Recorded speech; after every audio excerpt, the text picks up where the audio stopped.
Many thanks to the Data Diva Talks Privacy Podcast sponsor and privacy visionary, Smartbox AI, for sponsoring this episode and also supporting our podcast. Smartbox AI, named British AI Company of the Year, provides cutting edge AI helping privacy and technology experts uniquely master their data request challenges and make it easier to comply with global data protection requirements, FOIA requests, and various U.S. state privacy regulations. Their technology is a game changer for anyone needing to sift through complex data, find data, redact sensitive information. With clients across North America and Europe, and a major partnership with Xerox, Smartbox AI is bringing their data expertise right to your doorstep, offering insights into navigating the complex world of global data laws. And for information about Smartbox AI, visit their website at www.smartbox.ai. Enjoy the show. The personal views expressed by our podcast guests are their own and are not legal advice or official statements by their organizations. Hello, my name is Debbie Reynolds. They call me the Data Diva. This is the Data Diva Talks Privacy Podcast, where we discuss data privacy issues with industry leaders around the world with information the businesses need to know now. I have a special guest on the show, all the way from Denmark, Jesper Graugaard. He is the father of the Danish Chromebook case and also a Danish GDPR activist. Welcome. Thank you, Debbie. Very honored to be here. It really means a lot to me that not only you, but also other countries shows interest in the case. So I'm very delighted to talk to you about the subject, and I'm really looking forward to a nice conversation about it. Thank you.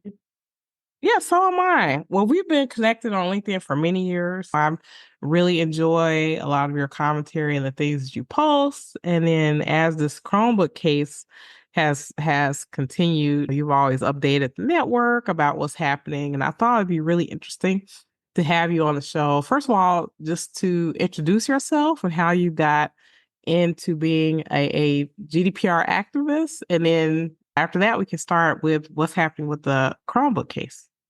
Yes. Well, my background for all this is not technical. I'm not a lawyer. I'm not a tech guy. I see myself as the generation that gave everything away. I was part of the guys who sent emails to each other to get into Gmail and get out of Microsoft. And all my friends embraced Facebook and social media. And I remember once super said that we walk naked into the digital age. And that's really what I did. Ignorance was a bliss. I knew there was something happening, but I really didn't care. And also because when I started to think about privacy and data and social media, I kind of thought, well, I gave everything away. But when I got children, I thought maybe I can learn them to act differently because they will grow up in a total digitalized age where I still have some references back to when the time was analog. So for me, going into this world was naked. I had no idea what I was going into. And it all started basically for me when my children started public schools. At the age of 6, they get a Chromebook, and I was very excited. First of all, I was excited that now they could finally learn what I didn't learn in school, which was coding and, getting more into the digital age and learn about safety and privacy and all that kind of stuff you can do with a computer. But that wasn't the case. It was a Chromebook instead of books. And that really surprised me. So I went to my school board and gave them a PowerPoint about what I studied about coding, that you can actually introduce subjects like these on a very early age. And they said, well, we don't have the knowledge to do so. So that's not going to happen. And then 1 year later, my son came up to me and basically told me that somebody else has written a comment on YouTube, a negative comment on YouTube in his full name. And I was like, no, you don't have a YouTube account.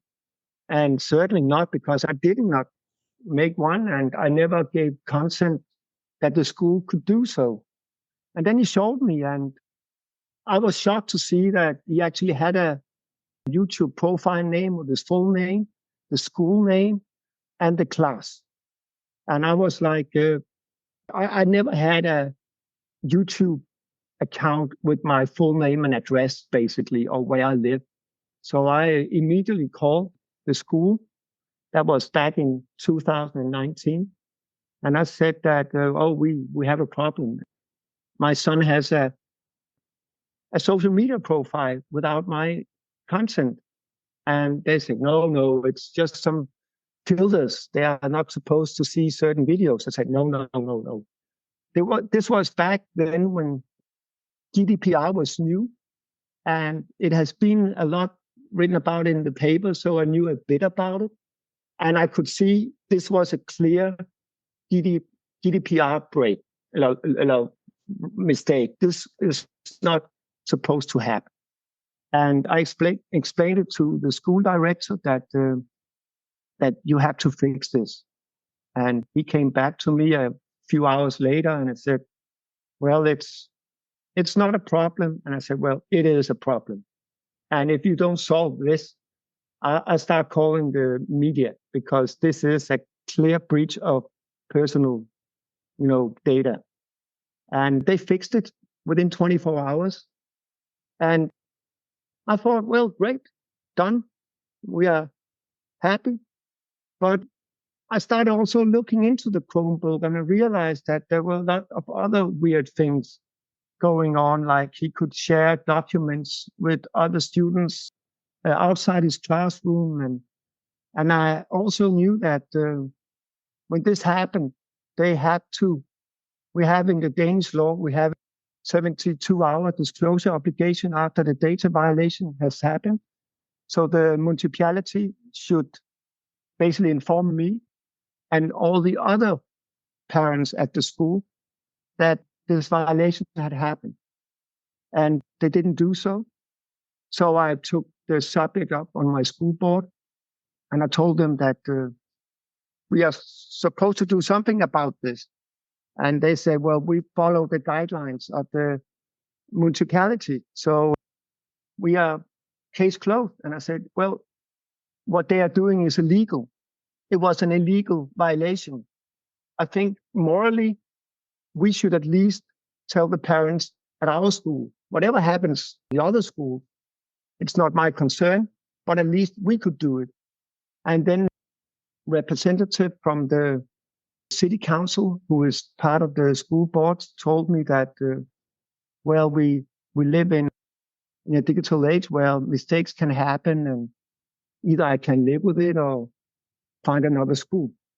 And that kind of tricked me because luckily for me, I have enough time to dig into this subject because we decided to have a more relaxed work-life balance, which means that as I come from the music industry and my wife is a doctor, at early age when we got twins, we realized that one of us need to go home. And in the music industry, it's much tougher to make money. So I decided, okay, I do that. And also because we travel a lot around, we moved to Greenland for for various times. And so my work with the music industry kind of was dropped. So I had suddenly time to dig into this subject. And I started digging into the Chromebook. I started talking to other parents. And what we realized is that also the Gmail was with their full name without consent. And we told them that, and I asked whether they actually done any risk or impact analysis that they're supposed to do, especially after GDPR was implemented in 2018. And they told us that due to that Chromebooks were implemented in public schools in Helsingør, then before GDPR law, they didn't have to apply. So there was no compliance.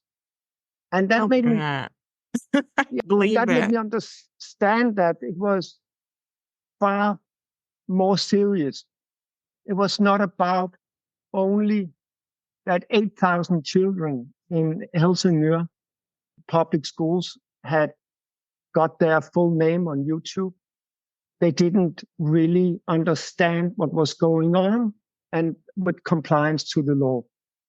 So I started asking around what I should do. And I talked to some friends that knew a bit more about technology and the law. And they said, you should contact the Danish DPA and file a case. And I called them and they told me how to do it and how to make sure I could document the process and also give the local DPOs a chance to make things right. And as that didn't happen, I filed the case in December 2019. And with my background in the music industry, I thought, well, let me use the same strategy as I have an unknown band and I want to make it on hot rotation. What do I do? So I started pushing my case to the media as well. And by January 2020, the first articles in one of the big national papers, Politiken, was published. And then the case exploded. Then it turned out what I thought also might be the case, that if this mistake has happened here, it might have happened somewhere else in other schools that use Chromebooks. And within a couple of months, it turned out that 52 municipalities had the same problem. So suddenly it was a big case. And I was shocked to realize that the Danish public school, which is primarily dominated with two companies, which is Microsoft on one side and Google on the other side, that at least when it comes to the Google product, there were no compliance to the GDPR law. Well, first of all, wow, that is unbelievable. I, like you, would have totally been horrified if I saw that my child had a YouTube account that you didn't know about and had their full information, also using emails with their full name. I think a lot of times organizations, they're not really considering the potential harm or the potential risk of doing things like creating social media accounts or putting people's full name or putting people's school information, online. I think a lot of times that is because they're thinking about how life used to be before the digital age, right? Where maybe you share stuff with your class and stuff like that, but having something that has like more of a global reach that can be found by anyone on the internet, that's definitely a problem. But what is your thought? For me, first of all, it was also a very invasive thing to suddenly get free laptops into our homes because we had a more strict use of technical devices with our children. So I realized that when a child at the age of 6 get a device and can go online, you need to educate them really, really fast. And so I had to, in a way, to talk about subjects on how to act and interact with the internet in a way that I knew they would simply not be capable of understand. But I didn't have a choice because suddenly they had this device. I could not control it. I could not even download and install software to protect them because that's simply not the case. It's not allowed to do. You cannot do that. And it was a bit weird and kind of scary to, especially now I also have a girl that is you have to be aware of there's a camera. You're not supposed to take pictures. Everything that is done on this computer goes into a cloud. And so you should not use it for anything but schoolwork. And that's difficult to control. And they had to learn really fast about the dangers of being a child, being online. And therefore, when I filed the case, I also started to approach the politicians, both locally and nationally. I went to the Committee of Education in the government in 2020. I explained them that we have this dominant company that is known for breaking the law, using bully methods to keep their monopoly. And we have basically gave them free access. Actually, we paid them to get access to one of our key welfare solutions, which is the public school. And we spent years in developing the public school. We have a lot of know-how in that. And suddenly I realized that, and when I spoke to them, that back in the days, the space for education was very intimate. It was a relationship between a teacher and a pupil. It was built on trust and understanding and sharing knowledge. And it was very controlled environment. But suddenly that was interfered with. Suddenly the relationship was not only between a student and a teacher, but in between you had not only big tech companies, but hundreds of third parties delivering hundreds of different apps that we have no idea how the data flow is. We don't know what's necessarily going on a deeper data privacy level. We have been so focused on making Denmark a digitalized country, and we want the politicians, they are proud to say that we are the most digitalized country in the world. We are number one. But when it came to the privacy and the data issues, neither the law or the education among the people who are working with it on a daily basis, especially when it comes to children, had no idea how to really work with it. And in the government, at the Committee of Education, they didn't want to discuss these issues because they only said that, thank you very much, but this is a case running. We cannot talk about a case that is going on with the Danish DPA right now. And I said, well, if not you, who then? And I approached also the Committee of Justice. And I also have been meeting up with Committee of Digitization and IT. And because the case has been running for nearly 5 years, no one in the political system really wanted to discuss the deeper issues because it was a case running. So we wanted to close the case. And that was, for me, very confusing because I thought that, hey, it says in the data protection regulation that especially children, they need special protection, but we didn't give it to them. And they also went to the local Committee of Children and Education, and they didn't actually knew about it. And I realized that Google did this transfer of personal data without their knowledge. And I looked back in the history and I could see that I discovered that in August 2019. But the transfer of personal data and the establishment of YouTube profiles happened between 3 and 6 months earlier.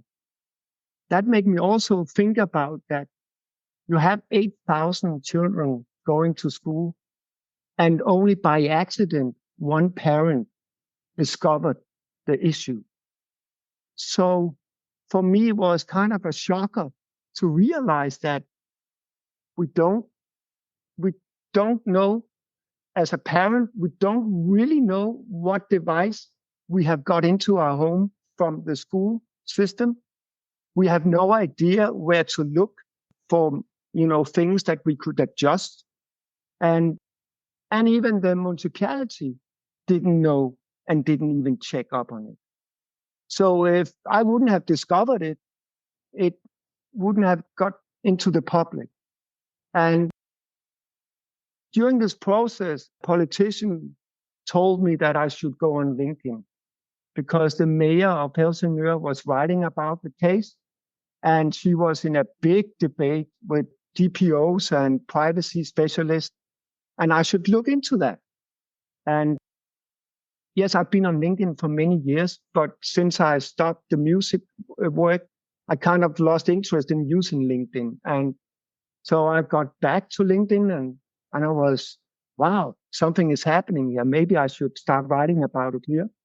And when I did that, my network exploded, and scientists, researchers, privacy specialists from first Denmark, they found me and they were like, oh, you are that guy who started that one. And they were so excited because what many, professors and researchers had been talking about for years suddenly happened. And I very quickly became, the human behind it all.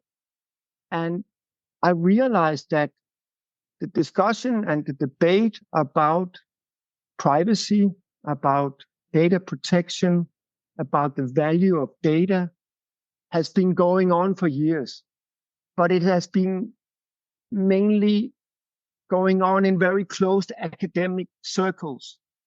And it has been very difficult to get that understanding out in the public. But suddenly they were like, what we have tried to get out in the public debate for years, you made happen in 6 months. How did you do that? And I said, well, maybe because I'm not very well educated in the subject. So I bring maybe some issues that very quickly can become very technical. I bring it a bit down to earth, and we get a face on the issue. Here we have children that were violated in 52 municipalities, basically half of the Danish school system. And this was also, the Danish DPA was shocked to know about this. But they were happy, thanked me for bringing it up because we needed more awareness on these issues. Then for a long time, the DPA was working the case, and it really exploded in the summer 2022 when there was a ban. They made it basically a ban for 3 months because the municipality in Helsingør did not live up to the risk assessment analysis. And so they basically told them that if you don't make these documents, this work, we cannot allow Chromebooks to start in the new school year. They did those documents and sent it into the DPA. And then they thought they are home free and they can cancel the ban. And I said, well, it has to be the DPA who canceled the ban, not the municipality. So I filed a case to the local police and said that they are doing a legal procedure here.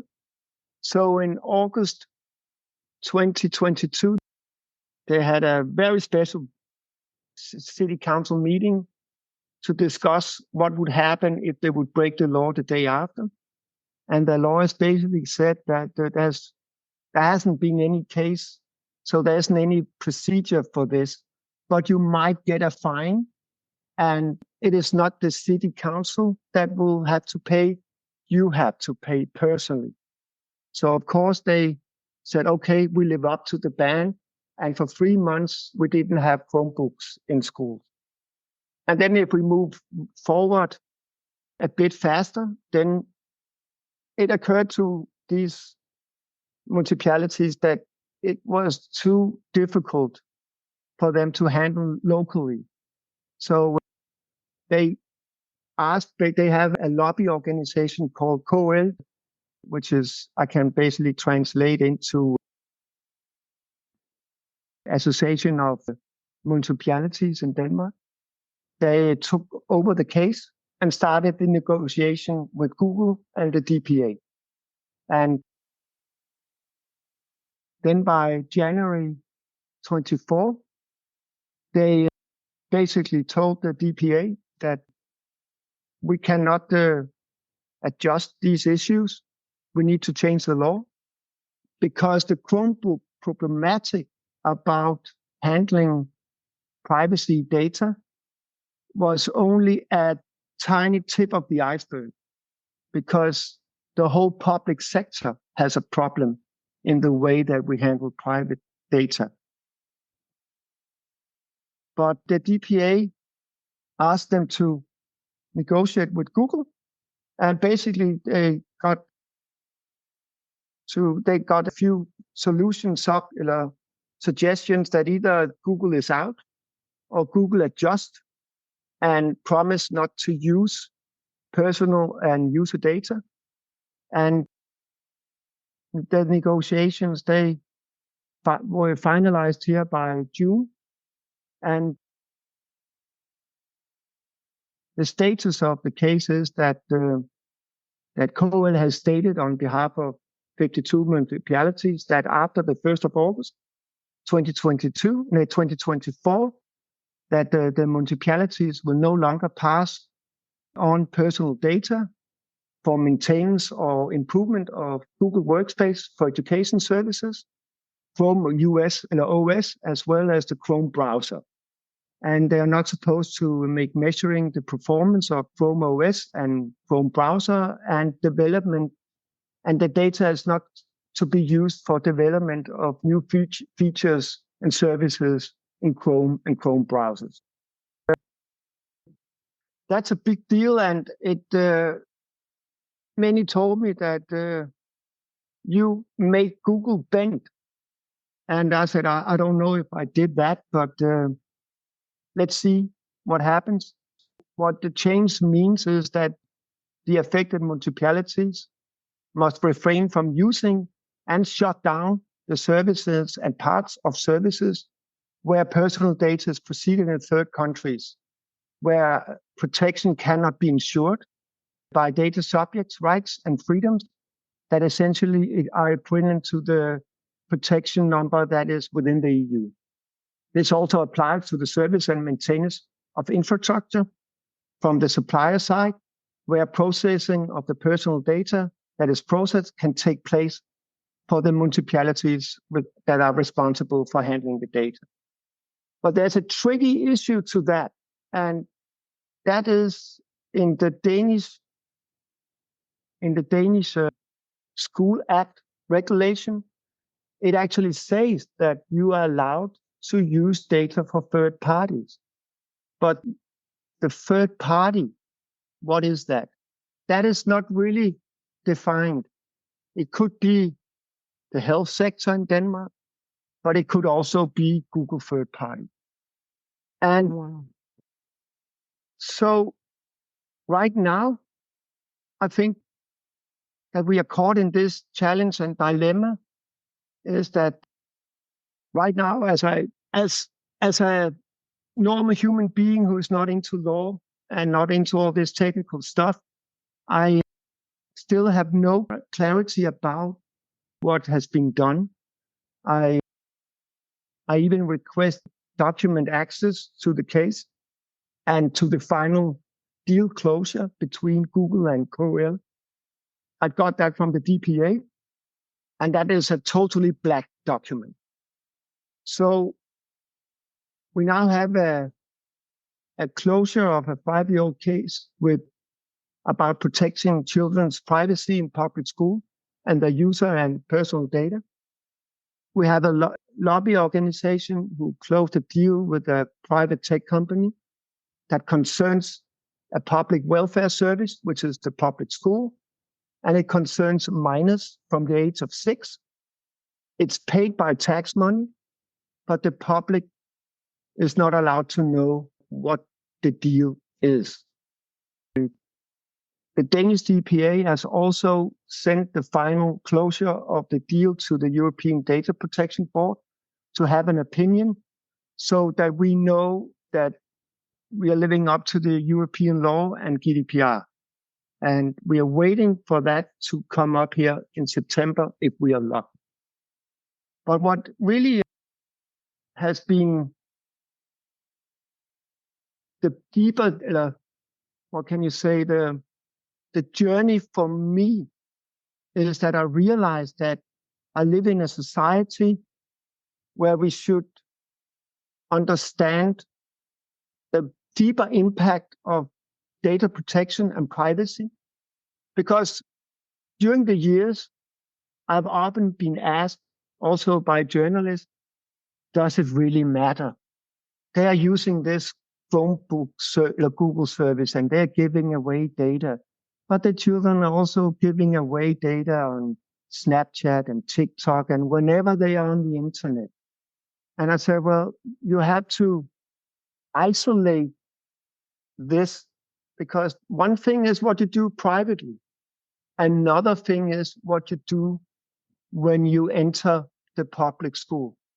There, you should trust the government to assure that the children's personal data is handled not only according to the law.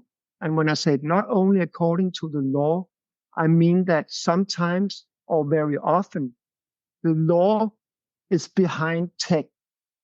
So we have to be even more careful, especially when it comes to children, because I thought back then that, wow, this must be Google's wet dream come true if they can get access to children at the age of 6 and collecting, harvesting data, their voice, their everything they write, everything they search on, and they can just suck it in and they can use it for anything they want. And there's nothing I can do about it. And that still frightens me. I totally understand and agree. It is frightening.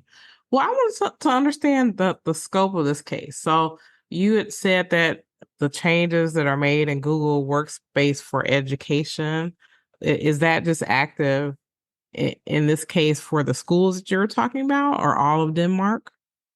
It's half of the schools in Denmark. Then everybody has also been talking about the Microsoft 365 services, but there has still not been a data subject that has filed a case. But many believe that the same problematic that we know in the Chromebook case is also in the Microsoft case, issue.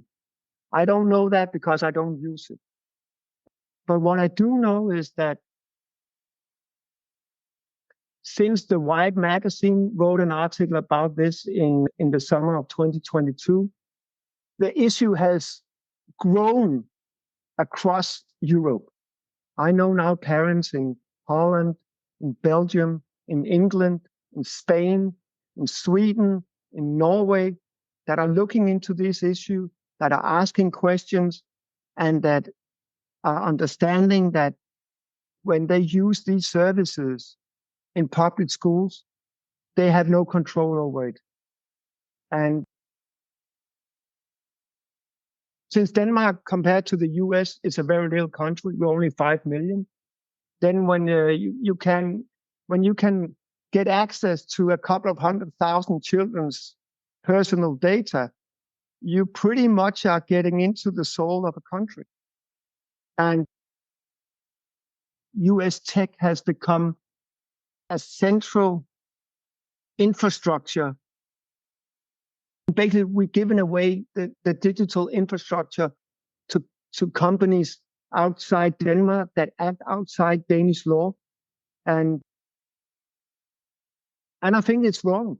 I think when you have national school system, you should be able to service that with national solutions, because it's not only about the technology, whether it's easy to use, it's also the bias.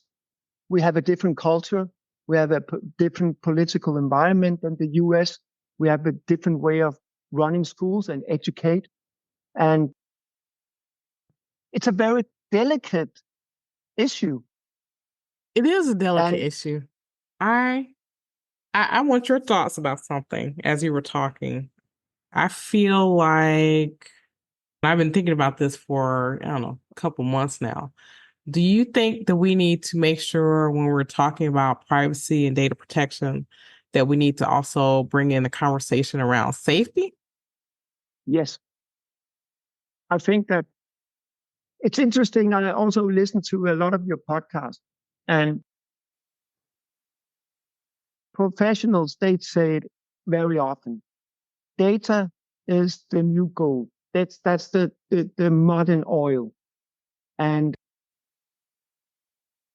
and if it is that, and that it is that, then we should protect it, and we should be able to protect it on the individual level. Because when my children ask me about the case, and they say, well, Dad, what is really the problem? Nothing happened. I mean, I wasn't hurt. I don't know anybody else who were hurt. There were no sexual abuse, or there were no crying. And I said, well, that's true, but we know a lot about what data can be used for today, but we don't know about the future. And especially when now AIs come rolling in, also in public school, we don't know what will happen with these personal data information. And maybe it's not connected to that necessarily, but even my oldest child, who's now 14, he got a dumb phone last year, and he is already receiving spoofing calls, and he is very worried about that, because how did they get my phone number? How do they know who I am? How do they know that I have a phone? I said, I don't know. So we had to educate. I mean, the journey that I have been into is far from over. I was lucky in a sense that I opened my eyes. I was lucky that I got on LinkedIn, because within those 5 years, I have, from being a total ignorant, I still got access to, or got connected to people that really know what they are talking about. And it has been a fantastic help to be able to call professors at universities, researchers, getting to talk to, for example, Alan Woods or Pia Testorff. Pia Testorff who is in your world is known for total. I mean, she has so much integrity in analyzing technical issues. She was the one who put me in your direction, for example. And if it wasn't for people like that, I would not have been able to educate myself that fast. And when I had law issues, or if I should file complaints, I could call people up on a very high level. And they talk about the need to get it out on a level where everyday man can understand the importance of protecting your privacy. Like John Kavanaugh told in one of your podcasts, that when you asked him, I really like that question, when you said, what do you think about when you hear the phrase, I have nothing to hide? And he said, well, why do you close your door when you go to the bathroom? And we need to discuss these problems on a more understandable level, because the main problem in public schools is actually not the Chromebook case. It's not the data issue. It's about screen time. It's about social media, and that children are too much on social media and spend like 6 hours a day in front of a screen. And I think it's very important, but nobody really addresses the fact that we have two companies that are having access to user and personal data to children from the age of 6 and onward.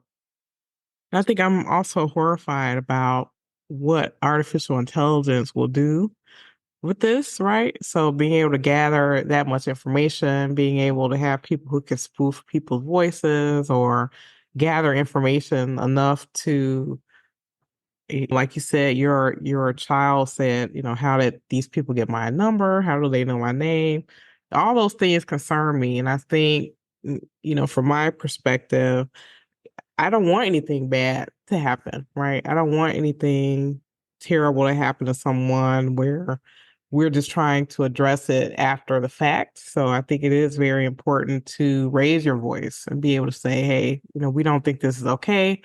Here's how it impacts us. And I think the importance of your case, and I think you hit on it as well, is that it's very human, right? So it's not theoretical.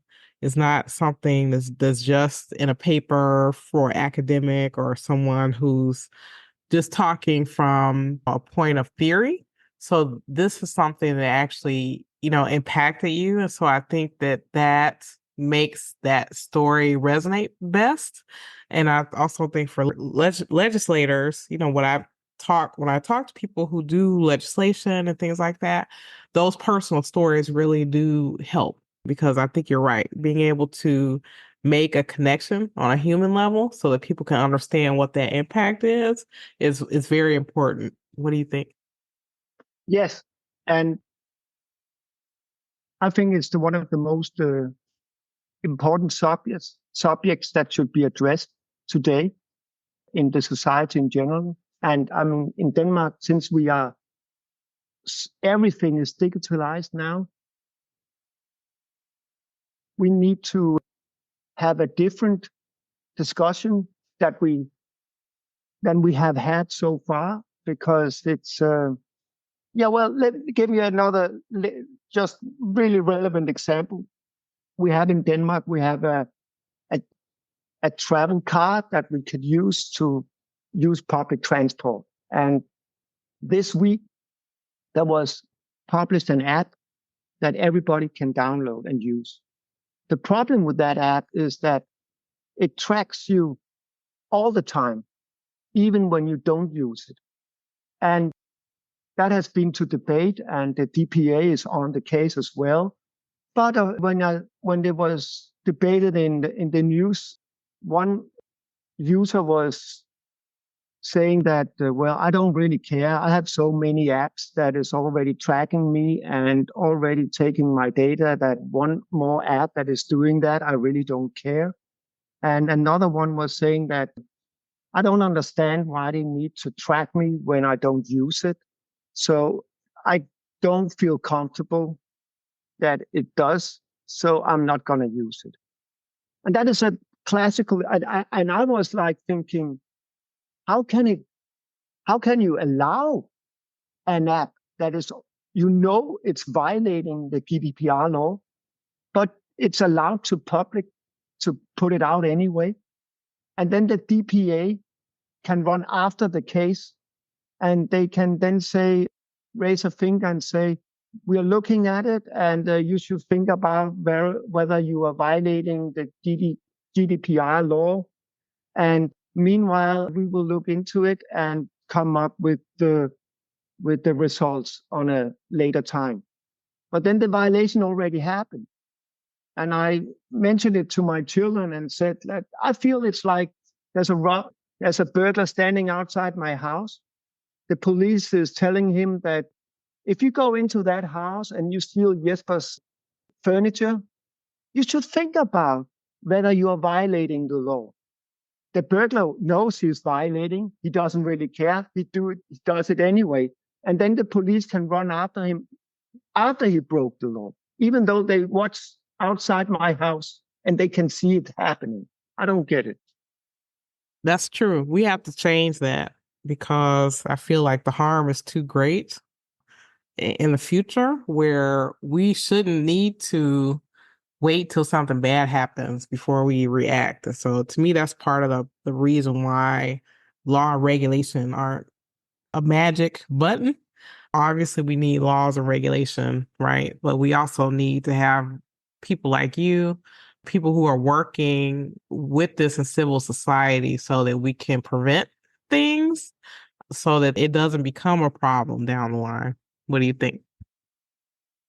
But is it possible at all?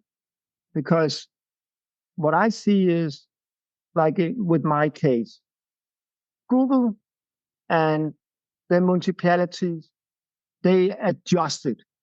They said, okay, we will stop using those data and collecting them, and we promise not to let them go to third parties. We promise not to use them for developing new services.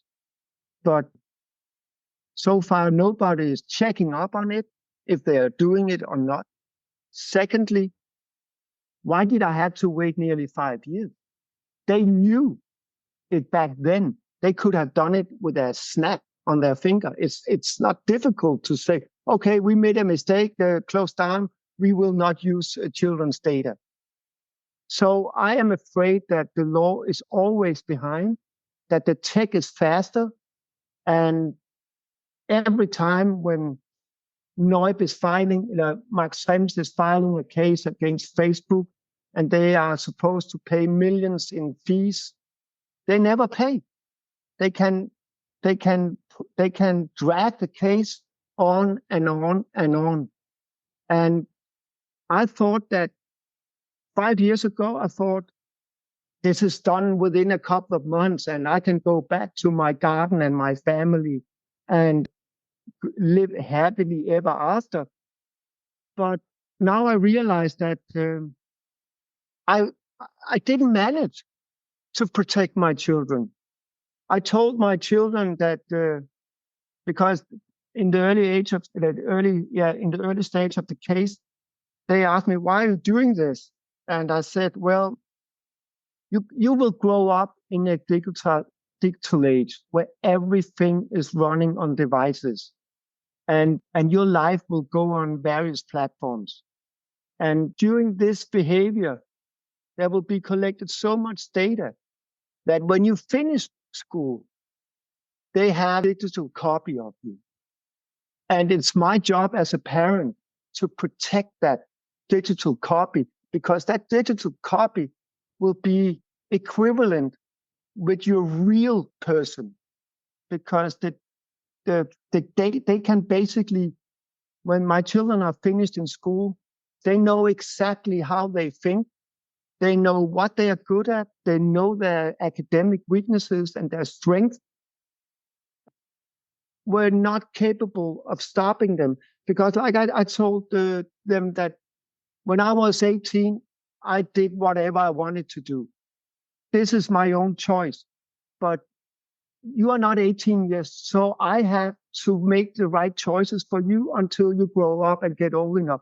Then you can go on Facebook, then you can go on Snapchat, and you can give everything away. You can take naked pictures of yourself and you can do whatever you want.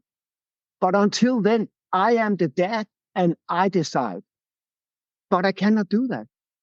I don't have the law to do it. I don't have a government who will help me doing it.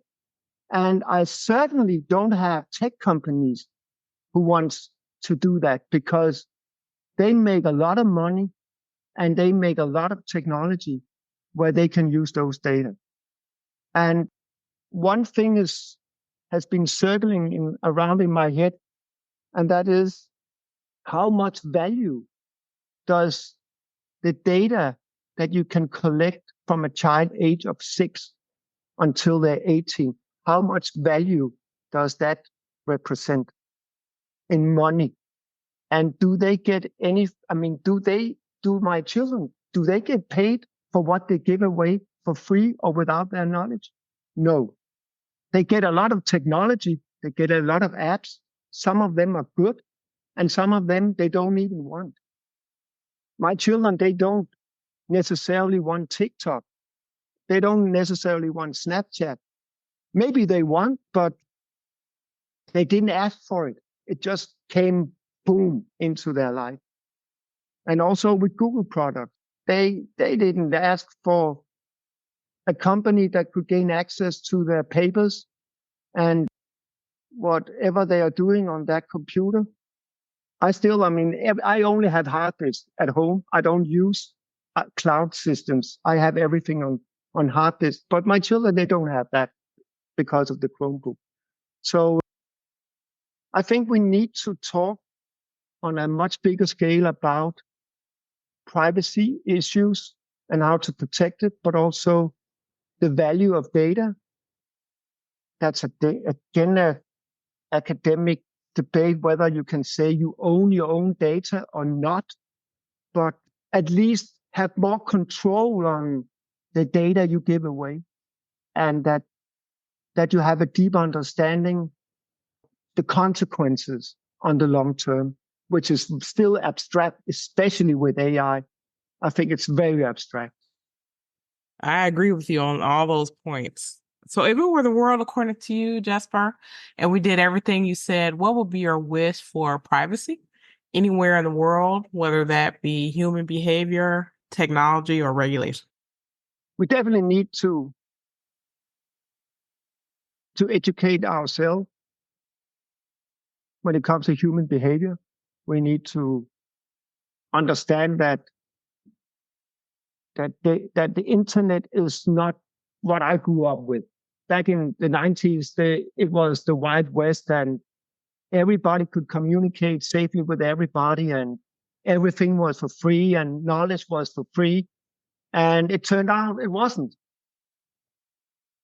And legislation, it's one of the keys to protect our behavior and data, but it's difficult to implement, I think. And Denmark is a little country, and the school system that is buying, for example, Google product is only a little minor stone or a little bit, little corner of the big Google machinery. Why should they comply with what some Danish people in this little country of Hamlet is thinking about, or feeling when the company is, the economy in Google is nearly, I think it's even bigger than the national, the BNP of Denmark. I mean, we are just a little mice down in the corner, and I don't know whether I can do much about it on a personal level. I find it frustrating that I have politicians, and that's mainly the main problem, I think, right now, is that the politicians are not completely aware of how fast this is going. And when our business minister is saying that he's aware of that children are cash cows for big tech, he only means it when it comes to social media. And I say, well, it's far more, it's beyond that, because you give them free passport to your public schools. This is where the issue is. When it comes to social media, I can say to my children, well, you don't have a smartphone. I have closed that issue. But I cannot do much about it when I send my children in public school. And I find it very frustrating is a simple way of saying it, but I was asked very early in this case as well, why don't you just take your children out of public school and put them in a private school where you can have more control about this? And I said, well, then I've given up. I think that public school is critical welfare that we should protect. This is one of the foundations of our democracy, that everybody can gain access to education free without their social background. And this is how you develop a positive uh, society where you trust your democracy and you have good citizens that are working collectively to make a better society. But I'm not sure that maybe you know more about that than I do. But sometimes it has been very dark for me in moments because the more you get into about the business of data and privacy and how difficult it is on an individual level to make a difference, then it feels very sometimes really depressing. And Alan Woods and Pia both told me that lay low, take rest, step away, go into your garden, have fun with your children, enjoy life, because data protection is a monster. It is. And I think what I've learned over the years, especially if you're trying to make change, is definitely difficult, it's definitely daunting, but it's literally like an inch by inch game. So you definitely have to pace yourself and, be able to, just like Alan and Pia said, who I adore, by the way, you have to be able to have life and step away and do different things. But, it's hard. It's not easy. So, but I thank you so much for your advocacy. I love your story. I think that's why I resonate so much with people, because I feel like, oh, some of the people think, oh, you're just the legal person, or you're just the tech person talking about data. So being able to have your perspective as a parent who's really concerned and about protecting your children and the children in Denmark, I think you're doing amazing work. And I'm so happy that you were able to be on the show today, because I think this is a very important case. And I think that this will have a bigger impact way beyond Denmark. Yes, I do too. And I thank you for showing interest in it. And I still find it very difficult to talk about because there's so many layers in this case. I always tell people that is what you say is the cleanest case of GDPR violation because it's children, and we should start there and start protecting them. But when you dig deeper into the layers, I get confused. And there's many people who want me to make talks about it. And it can easily, and I think maybe when I listen to this conversation with you after we have been talking, I might still find that I'm going in too many directions and I get lost. And I think that's one of the key issues why many people don't really, normal people don't really dig deeper into this because they lose direction. And I think it's fair because it's very complex world technically, and with legislation, it's really, really complex, and you can easily be overturned by arguments that might sound relevant, but then when you go further down in the contract, it says something different. And I hope that I can keep up being inspired and learn, and also hope that my case have inspired other non-tech people that just live their everyday life with, robot hoovers and smartphones, started thinking about what is going on and whether you need those services at all. Do you need a hoover that will map your house? And do you need a fridge that can go online and shop for you while you are not at home, and stuff like that? Because a lot of it is convenient, but is it necessary? And at least for future generations, that we know that privacy and data is big business. We don't know what the consequences will be on the long term So maybe start changing behavior and not turning into, against tech or pro tech, but having a discussion that embraces it in a more positive but also critical way. I agree with that completely.